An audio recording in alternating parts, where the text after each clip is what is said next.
All right, we're ready for you, Suzanne. Okay. Hello, everyone. Thanks for joining us today. I'm Suzanne Long, and I'm with Base Senior Services. We are a local senior placement agency. Just to give a little background, I've had the last 12 years in home health and hospice marketing and just had lots of families that needed help with placement, lots of questions on where to turn, and that's kind of how I ended here. We are a free resource to seniors and families. But today we have Adam Dees with Link Scale Elder Law Practice. And Adam graduated from Southwestern College in 2000 and from KU School of Law in 2011. 3 years ago, his grandfather was diagnosed with Parkinson's disease, and he decided to focus his practice in elder law. He is a VA accredited attorney and has presented for the Bar Association, the Kansas Bar Association, and has been published in the Kansas Bar Association Journal. His wife Alyssa teaches third grade, and they have 2 children, Christina and Rachel. They enjoy camping and entertaining their dog Simon and their foster dog Bree. So without any further ado, Adam, take it away. Thanks, Suzanne. And I cannot comment enough about how Suzanne's team has really helped us with several of the families we've been working with to find placement that they're comfortable with, both on the families and the care that they're getting there. And so we really appreciate Suzanne and her team choosing or coming up with this idea to sit down and talk about COVID-19 and Medicaid. And later on, there's going to be some information about COVID-19 and Medicare as well, too, because there's some changes on that front. So to be really honest with you, some of this information can be a little dry. We kind of geek out about this information at our office. And I think, for our clients, that's a good thing. But not everybody appreciates that. So we're going to, the title of this is Hang On, I Have a Meme for That, because that seems to be at least a little way to put some levity into the discussion. So like Suzanne was saying, our office has been having these types of conversations with our clients for about 16 years. I was in general practice, and I'm still recovering from that for about 7 or 8 years.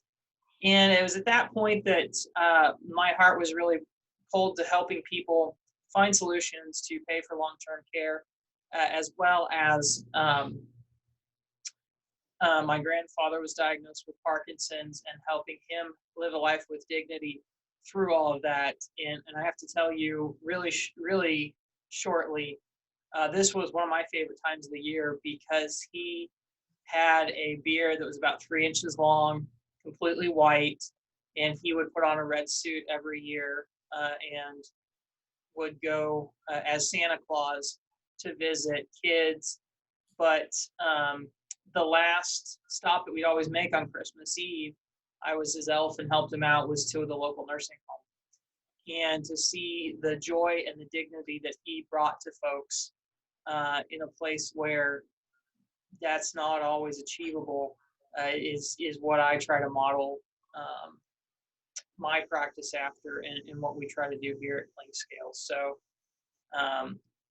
just to let you know, we don't have to have conflict of interest disclosure statements, but to start with the obvious, COVID-19, it's here. We hope that there's a vaccine coming. We know that there's going to be an order that they are going to distribute that vaccine in. It hasn't gotten exactly nailed out, but until we get past all of this and until there's not a state of emergency anymore, nobody loses Medicaid. So if someone has been approved for Medicaid during this crisis, they don't lose it. So we have had families that have inherited property that put them over resources, and they don't lose those don't lose Medicaid. We've had families that have had income from various other places, selling of the house or different things, that have put them over resources, and they don't lose Medicaid. What does that mean going forward when these rules are all done and changed? I don't know. That's a great question, and as we go forward, we'll be figuring out the answers to that. But right now, nobody loses Medicaid.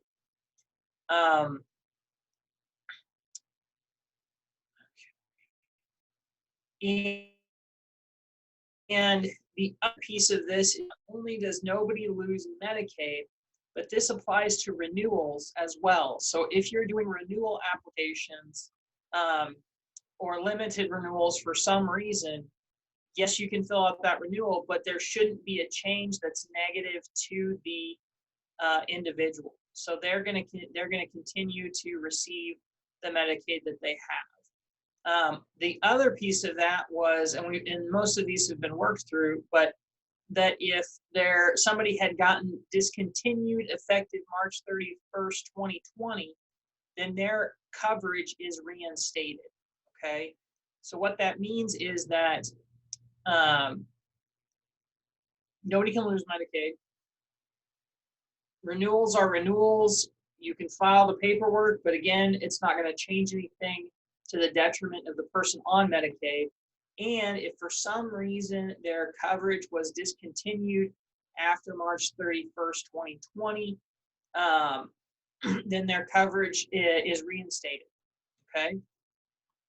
Now, what I should have started also out with is that if you don't have a background in Medicaid or Medicaid is new to you, I'm really not going to cover some of the basics of Medicaid in this discussion. This is really about Medicaid and COVID, and having an active familiarity with Medicaid is important to this discussion.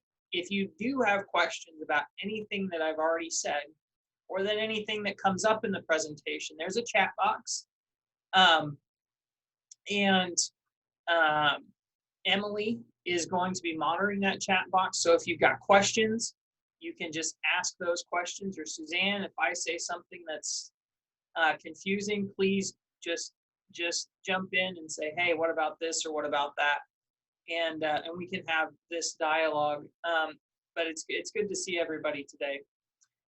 The other piece of this is that if someone had applied for Medicaid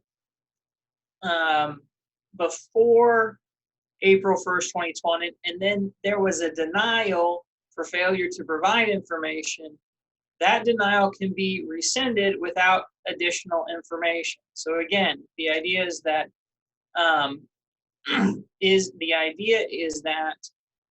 if it was a denial just because they needed more information, that denial can get rescinded and they can get back on Medicaid. Another thing that we had to work through with the stimulus funds, and I know that they're talking about another round of stimulus funds right now in Congress, but we discovered that the stimulus funds are exempt from income for 1 month and exempt as resources for 12 months. So what that means is that if a family got a $1,200 stimulus or a person got a $600 stimulus, that doesn't count against income for that month. And for 12 months, they have to spend that money down. And I imagine that if there's another stimulus that would go into people's bank accounts here at the end of the year, the beginning of next year, that we would see similar results. So what we've been telling the families we work with is that if they get a stimulus check, they just need to have that spent down back under the $2,000 limit within the next 12 months. And we don't count that as income on those renewals. The other piece of that is that the care requirements were waived for 30 days. So all admissions were treated as medical admissions, period, at this point. Again, some of these policy memos are going to be changing here as things wind back down, but this is where we are at this point. Another question that we've gotten from a lot of our families that we've been working with about the stimulus checks is that if a stimulus check came to someone who's deceased, do they need to send that money back? And I will tell you, there are lots of different opinions on this. My opinion and what we've been telling our clients is that no, they do not have to send that stimulus check back on behalf of someone who is deceased. And between you and me and everybody else on this Zoom call, it's a lot of work to do that. And that's assuming that it actually gets done. So, so that's just what we've been telling folks. The other piece of this is that while we are in this COVID-19 time, is that a family has, if they get to the stage where they've been denied, they think it's incorrect, they have an additional 120 days to request a fair hearing. Normally it's 33 days, but now there's an additional 120 days, and part of that's related to the fact that the fair hearing and the court systems are not necessarily locked down, but certainly working more remotely than they have in the past. Okay, more policy memos. So I don't know if you guys are a Game of Thrones fan. I'll be honest, I'm not. We put this slide in there for Randy because he is a big Game of Thrones fan, but there is a policy memo, and there are going to be new policy memos coming as time goes on. But they have allowed some additional ways to get to the spend down and get underneath the resources that a family is required to be at to qualify for Medicaid. So they can make a voluntary contribution for long-term care, either to the facility or to like a long-term care insurance policy, something like that. They can liquidate resources to purchase funeral plans rather than just assigning them over. And so those are some of the options that families have without losing the application filing date or the current coverage. So again, if we're finding ways that we need to spend people down because nobody's getting kicked off Medicaid, right? And they may be having assets coming in, these are some ways that they can do that. And before everybody jumped onto the call, Suzanne and I were talking about, that the filing date and what are some things that we can do if somebody has filed, and then, we need to go back and move resources or get a spend down completed. These are some of the ways that we can do that if somebody has already filed an application. They can also, kind of the normal ones, pay a funeral plan, pay due and owing expenses. There's a new option, and we haven't really explored this a lot, to prepay estate recovery. So if you all are aware, for every month that Medicaid pays for long-term care or helps pay, right now, or the last time I saw the rate, it was about $3,800. So for every month, there will be a $3,800 lien that estate recovery can place on or be compensated for. And so one option, candidly, we haven't had anybody do this yet, is to kind of guess and say, okay, or just say, hey, estate recovery, we know we're going to be on Medicaid. We know this $3,800 amount per month is going to be adding up. In order to get spend down, we just want to write a check to you. I don't think that's the best option, but it's an option. Spend down, just kind of like the normal, or discontinue eligibility. So if someone is over resources, they can discontinue eligibility. And if I were you, I would be saying, wait a sec, Adam, you just said nobody is ineligible. Nobody gets kicked off. Nobody, everybody stays on Medicaid. Yes, so it's really, but it's a choice at this point. And so the family can request to discontinue eligibility, but they have to make that request. They're not going to automatically get kicked off. Candidly, we've actually had somebody that we wanted to pull off Medicaid for a period of time for some different things. So we requested that eligibility, and we actually got a fairly quick answer. comparatively to some of the other requests we've made to Medicaid. Excuse me.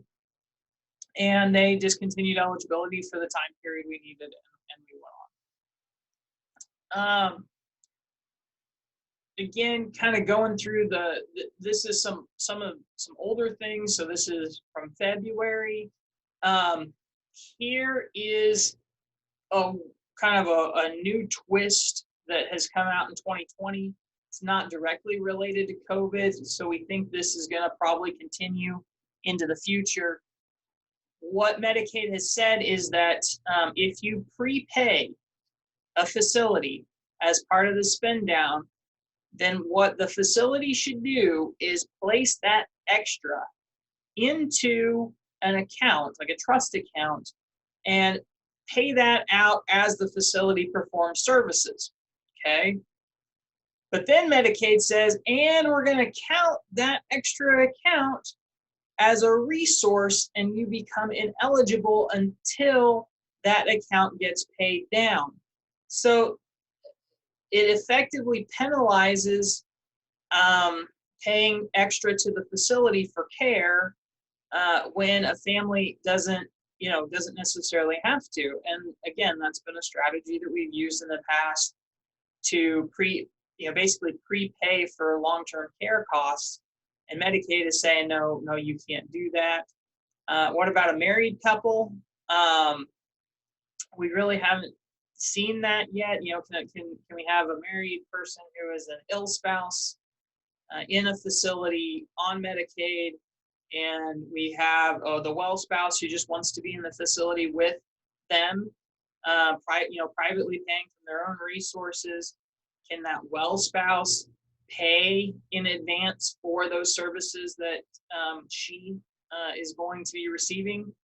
We haven't run into that yet, but that would certainly be a question. The next policy memo that came out in June was kind of a fix that they did, the glitch in the system for curing property penalties and gifts. So what happens is that if we have a transfer of property penalty because someone has gifted $3,000, they can, you can fix that by paying that money back to the individual and then spending it on care. But what they're saying is that you have to do that during the penalty period. So if we got a penalty period of 1 month, right, and we get through that penalty period, and then the gift comes back to the family in month 2 or 3, then those are new resources that they're going to count that they're going to have to spend down. Does that make sense? Okay. So let me say that again. So let's say somebody gives away $6,000 and we have a penalty period of 1 month. If that $6,000 is not given back within that penalty period month, it cannot be given back later on to cure the gift. It has to be done while that penalty period is running, or it's going to be counted as a resource. Okay. And if you ever are bored or can't sleep at night and want to know the process to go through all of this, this is the website, cancare.ks.gov, policies and reports.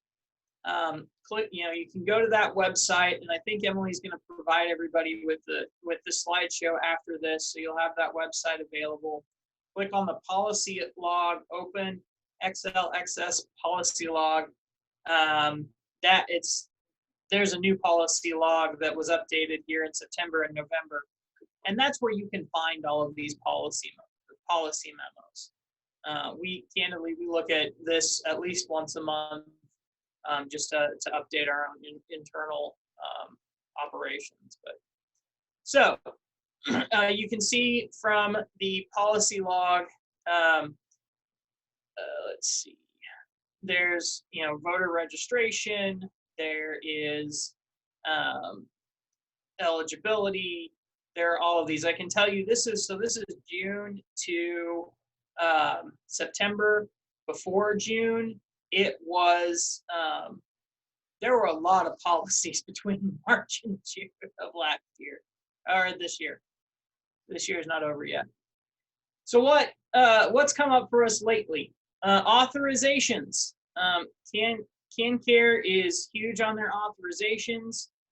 We need them, and we need to get them signed correctly. And if they're not, then we run into issues. The good news is that reviews are being extended.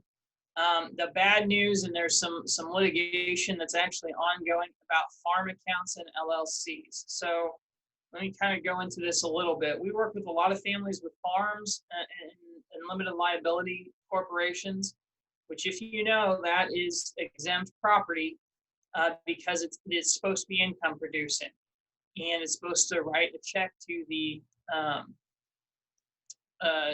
resident once a year to help pay for long-term care costs. The idea being that those are paying for long-term care costs and not Medicaid. But over the last year, we've had several times where the Medicaid has questioned the farm accounts, and we've had to go back and show where farm expenses were being paid out of those farm accounts. And there's a scary new case that's going to fair hearing that we've been monitoring, where a family has an LLC. We believe that there's either farm ground or some rental income in that LLC. And Medicaid has said that the LLC interest should be treated like stock, like something that you could sell on the New York Stock Exchange. And so they're requiring the resident to sell the LLC before being considered underneath resources, and they're not treating that LLC interest as income producing property. I think there was about $40,000 of cash in the checking account for that. So they're saying that this individual has $40,000 of too much in resources. So right now we are being very careful that during that month during that snapshot date month, and then when we get to our, the month where we're actually applying for Medicaid, that those farm accounts are underneath the spend down limits, so that we don't get any pushback from that. After we get through that period, and because right now nobody's getting kicked off Medicaid, even if we would do a renewal, that becomes less of an issue. The other piece of that, and this is kind of the next piece of that is, and this is normal, we're getting non-answers to specific questions. So we used to be able to, call up CanCare and say, hey, we've got this issue, can you give us a little bit of guidance? And they've been much more hesitant to provide that guidance to us at this point. Having said that, with the change in administration back to the state, we are having better luck getting a hold of caseworkers. We've had great luck with, and I don't know about luck, but success, I guess, with the treatment of the community spouses IRA. So you may know that the requirement is the work-related IRA or 401k or some other type of retirement plan is exempt for Medicaid purposes, or is a non-countable resource for Medicaid purposes. But they have not been asking us to actually prove that whatever the IRAs are work-related. So if a community spouse has an IRA and it's only in their name, and it's inherited, or they just put it together themselves and it's not work-related, we haven't, we've been fortunate, I guess, to send in the applications, and if their name is on that account and the ill spouse's name is not on the account, then they're just treating it as an exempt resource. So we've started using the grievance process internally to avoid appeals. And then again, the switch to the Kansas Department of Health and Environment, except for the call center, has led to faster responses on Medicaid and some good things. One of the issues we've been running up is inconsistent or out of order notices that we're getting, and we are still hearing that CanCare will send out a notice, and the notice won't get to folks either, the day before the timeline, the day of the timeline. It's been a while since we've heard of someone getting a notice after the timeline. Actually, the time to respond is actually passed. But again, it seems like people are working with us that we can, call them up and say, hey, we need another so long to do this, and they've been very flexible with that. In fact, getting we were working with the family that got a notice, and the response date was the Sunday after Thanksgiving, which is really hard to respond on a Sunday to some of those notices. But we called CanCare on Monday and said, hey, can we get an extension? And yeah, we got a 2-week extension, real simple. The other thing that they've been really good about, we've got 90 days to do all of our transfers between the well spouse and the ill spouse after qualification. They've been really easy to work with on that. We also do promissory notes and annuities to help people pay for long-term cares, and they've been, very easy to work with on that. Candidly, one of my focuses of my practice is also doing probate and trust administration, and I can tell you that they are getting much more aggressive about probate and liens and trust administration. So we're doing a trust administration right now, and sent them a notice, and they responded well within deadlines to respond. And so we're working through that process. Now, I didn't have this in here, but one of the things we are finding really easy, though, with the state recovery is that if long-term care insurance has helped pay for the stay, they are very quick to write off or offset every dollar that long-term care insurance has paid against the bill that estate recovery has. I've yet to have a request denied to write off a part of a estate recovery bill if I can show that long-term care insurance helped pay for either spouse's long-term care costs. Current Medicaid numbers, and these are set to go up at the first of the year. Minimum community resource allowance, $25,728. Maximum community spouse resource allowance, $128,640. And then you can see the other numbers there. Those are going to get updated here at the first of the year. Okay. The other piece of this is defective December 13th, 2020, and this is one of the bigger changes. The Trump administration imposed the Medicaid 2020 rule. They update this pretty much every year. CMS had a current policy requiring time and some distance standards. Those are gone.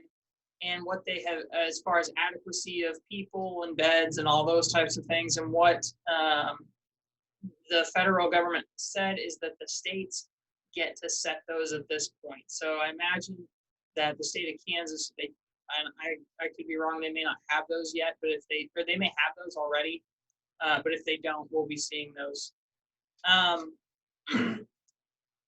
The appeals and grievances, we made some headway there.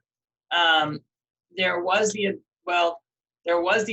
ability to appeal a claim that was denied solely because the claim did not meet the definition of a clean claim, which means everything is in order. But now now if you get a denial on an appeal or a grievance because they're saying it's not clean, you can actually appeal that and say, yes, this is a clean claim, go ahead and hear me out. It also eliminated a requirement to file a written appeal after an oral appeal is submitted. So, now you can just orally submit an appeal, but we still file written appeals.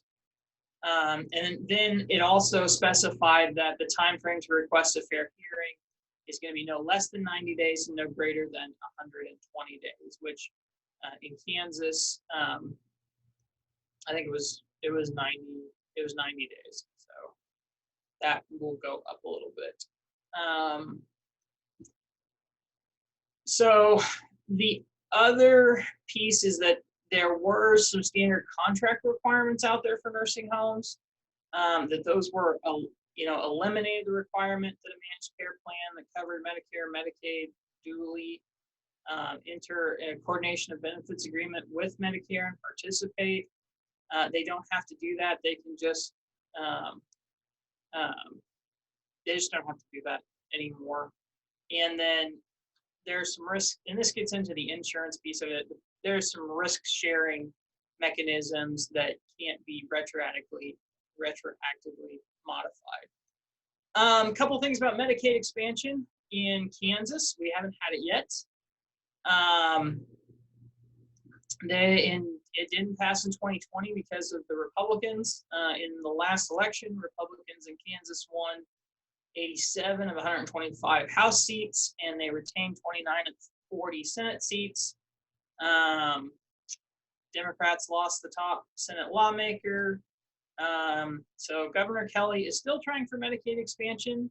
It may still be out there. We've seen the closing of the Fort Scott Hospital, and I know that there are other hospitals out there that are hurting, especially now. So maybe this is the year it gets done.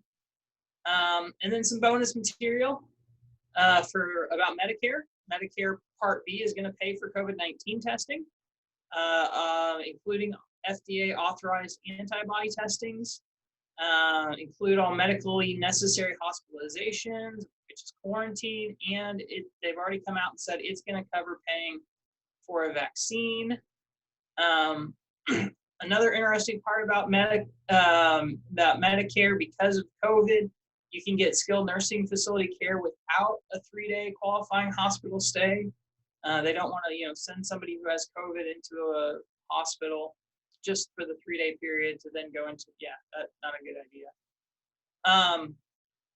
Medicare Advantage plans, prescription drug plans can waive or relax some prior authorization requirements for treatments to get, before Medicare pays.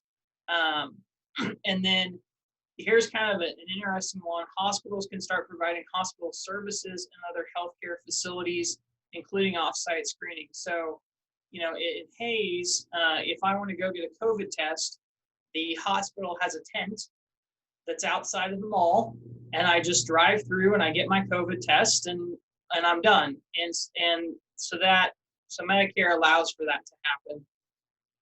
And again, it will cover the vaccine. So what do we know about Medicaid and COVID? We know that nobody's getting off Medicaid. Renewals aren't changing. Stimuluses right now aren't affecting Medicaid eligibility for 12 months from the date the stimulus, check was received. If you're on Medicaid and you inherit something, or you have a good year in your farm account, great. We're not going to negatively impact someone that's on Medicaid. Having said that, we had a lot of CanCare changes, and we've got some things in the pipeline about businesses and farm ground and that income, and whether or not that income needs to get down below that $2,000 limit, even if the business expenses or the farm expenses are above those limits. Last thing's Medicaid expansion. It didn't happen in 2020, which I thought was going to be a really good year for that to happen. I'm holding my breath on 2021, and I've been holding my breath on Medicaid expansion for the last 2 or 3 years. And then Medicare looks like it's going to cover what it needs to cover as far as testing, vaccines, and treatment for COVID. So I really appreciate the time that Suzanne has given us to talk about Medicaid, COVID-19, and what's coming up in 2021. As I was telling someone else in our office today, I'm afraid that the calendar is going to roll to 2021, and everybody's going to pretend like there's a magic wand that has been waved and all of a sudden life is back to normal and wonderful. But unfortunately, it doesn't seem to be that's going to be the case. So I think we're well prepared to manage what's coming, and it looks like we're moving on the right track. But Emily, did we have any questions, or does anybody just want to ask any questions? Or Suzanne, do you have any other comments about our conversation this afternoon? I don't see any questions on my side of the chat box. Okay. And Adam, I thought it was great. That's a lot of really good information just to put in our knowledge cap. But I appreciate you taking the time, and everyone else who joined us today. Thank you for taking the time out of your busy schedule to tune in. And if you have questions,